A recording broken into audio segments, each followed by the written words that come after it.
120 seats में पोल vote से counted vote ज्यादा, 153 सीट से कम वोट निकले। अभी जब इलेक्शन कमीशन को यह कम्युनिकेट किया गया तो सारी की सारी वेबसाइट के ऊपर जो उन्होंने जो डेटा पब्लिश किया था वो सारा डिलीट कर दिया।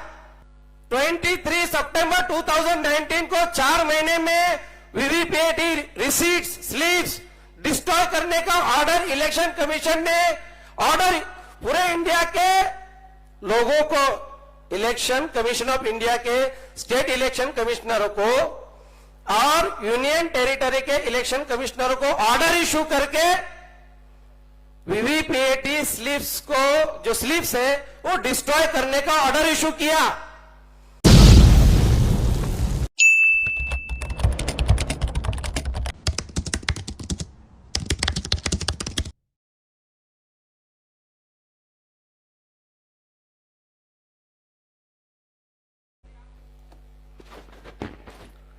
जय मूल्यवासी साथियों, आज का जो विषय है मैं केवल वीवीपीएटी ईवीएम के रेफरेंस में बात रखना चाहूंगा और समय की मर्यादा को ध्यान में रखते हुए आपको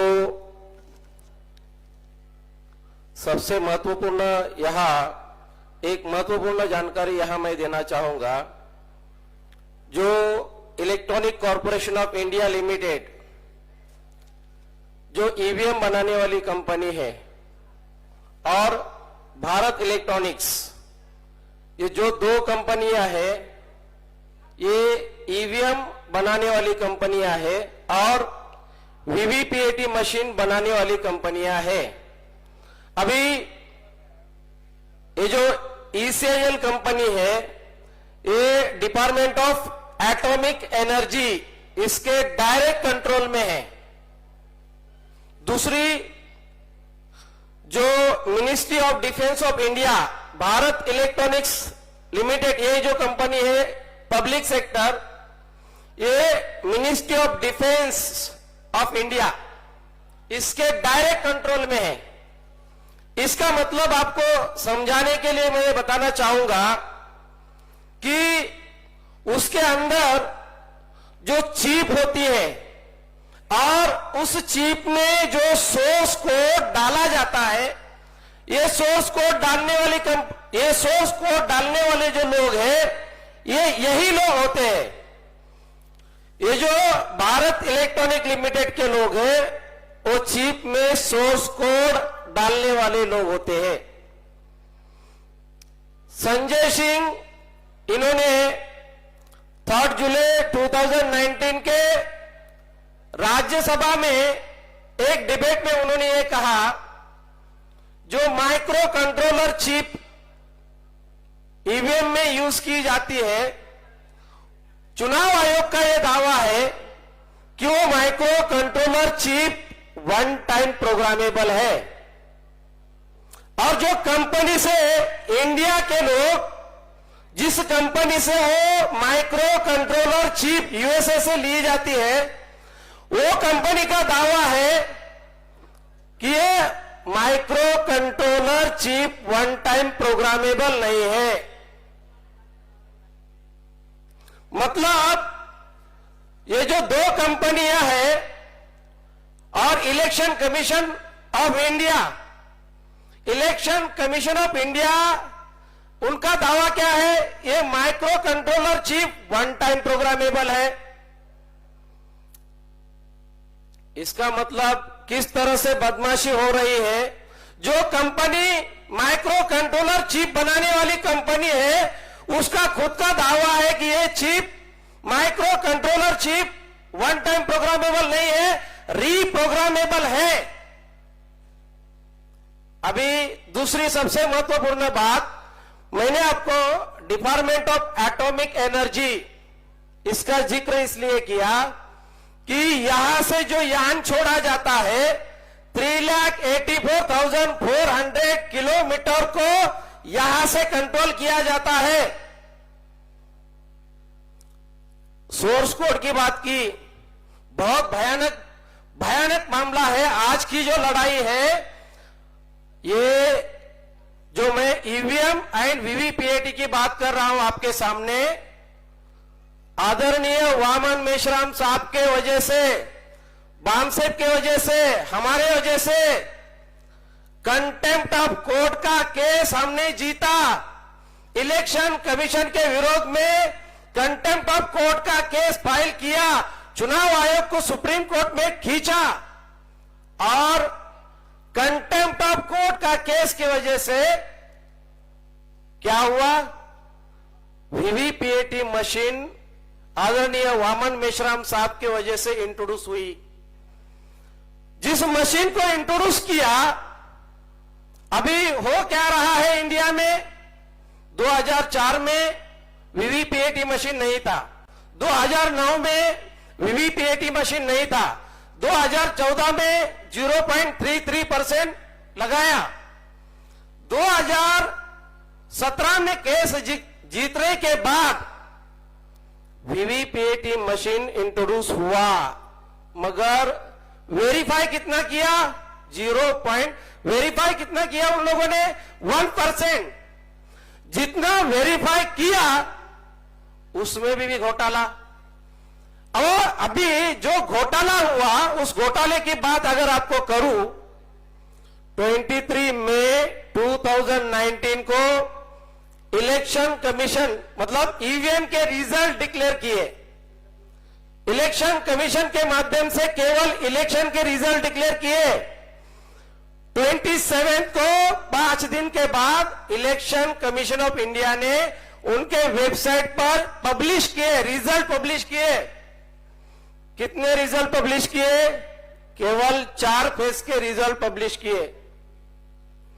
केवल इलेक्शन हुआ 7 फेज में, रिजल्ट पब्लिश किए 4 फेज के, 373 सीट के रिजल्ट पब्लिश किए। 220 सीट्स में पोल वोट से काउंटेड वोट ज्यादा, 153 सीट से कम वोट निकले। अभी जब इलेक्शन कमीशन को एक कम्युनिकेट किया गया, तो सारी की सारी वेबसाइट के ऊपर जो उन्होंने जो डेटा पब्लिश किया था वो सारा डिलीट कर दिया। कितनी भयानक बात है।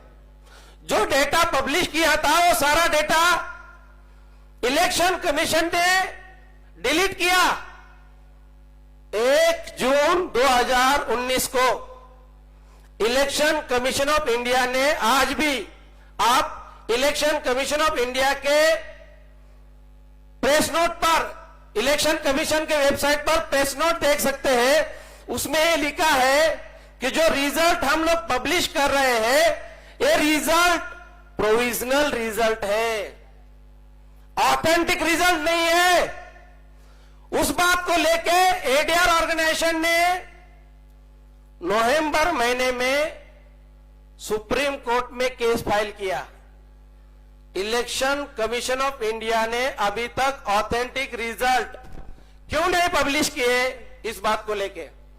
दूसरी बात, 23 सितंबर 2019 को 4 महीने में वीवीपीएटी रिसीट्स, स्लिप्स डिस्ट्रॉय करने का ऑर्डर इलेक्शन कमीशन ने, ऑर्डर पूरे इंडिया के लोगों को, इलेक्शन कमीशन ऑफ इंडिया के स्टेट इलेक्शन कमिश्नरों को और यूनियन टेरिटरी के इलेक्शन कमिश्नरों को ऑर्डर इशू करके वीवीपीएटी स्लिप्स को, जो स्लिप्स है वो डिस्ट्रॉय करने का ऑर्डर इशू किया।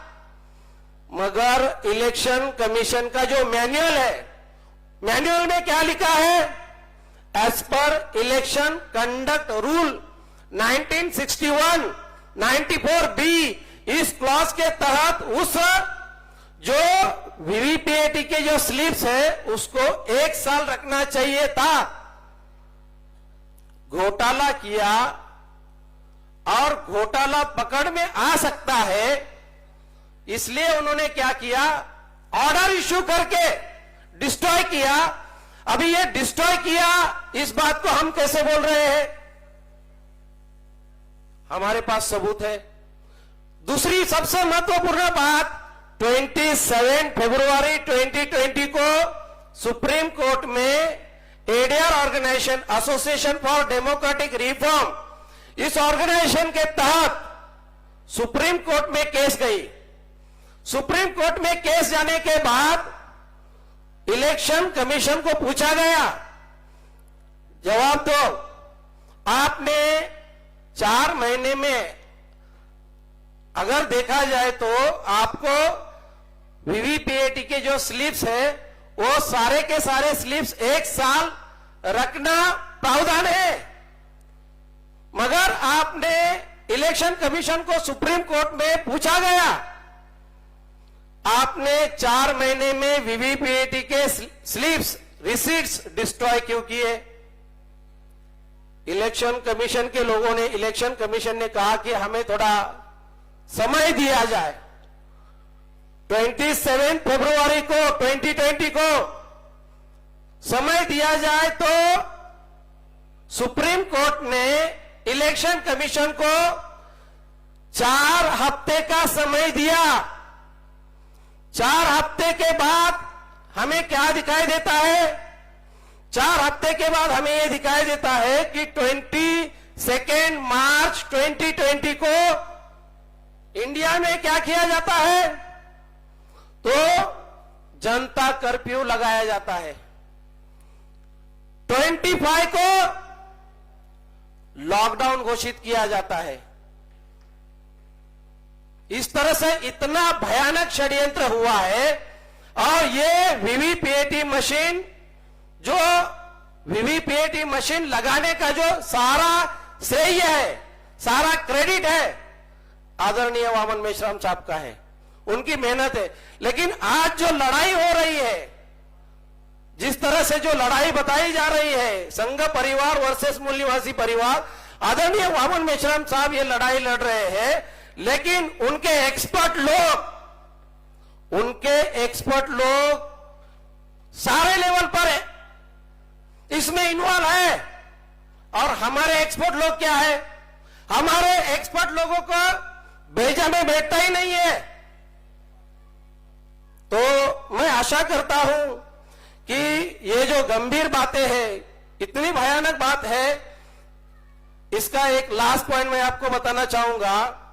कांशीराम साहब ये कहा करते थे 1998 में, बहुजन समाज बनने की प्रक्रिया भारत में जैसे जैसे शुरू हो गई तो असेंबली का एज कम होने लगा, पार्लियामेंट का एज कम होने लगा।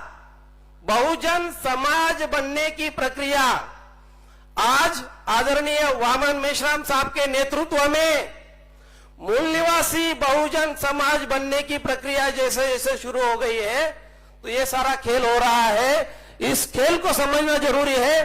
Thank you very much.